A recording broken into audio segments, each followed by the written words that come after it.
ప్రభుత్వం వచ్చినాక ఇప్పటి వరకు 1010 కేసులు బుక్ చేసాం అధ్యక్ష.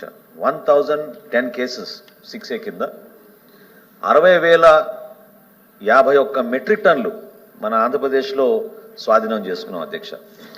కాకినాడ విషయానికి వస్తే ప్రత్యేకంగా అక్కడ జరిగిన దాడులు 28 జూను 29 జూన్న మా పౌర సరఫరాల శాఖ నుంచి మా ఎండి గారు, నేను, కలెక్టర్ గారు, జాయింట్ కలెక్టర్ గారు, ఇతర అధికారులు కలిసి 13 మిల్లుల పైన దాడి చేశాం అధ్యక్ష.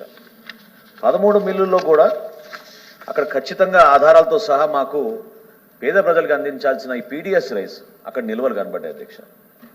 ఇందాక నేను సమాచారం అందించినట్టు 51,427 మెట్రిక్ టన్నులు మనం సీజ్ చేశాం అధ్యక్ష ఆ 2 రోజుల్లో. అందులో 26,488 మెట్రిక్ టన్నులు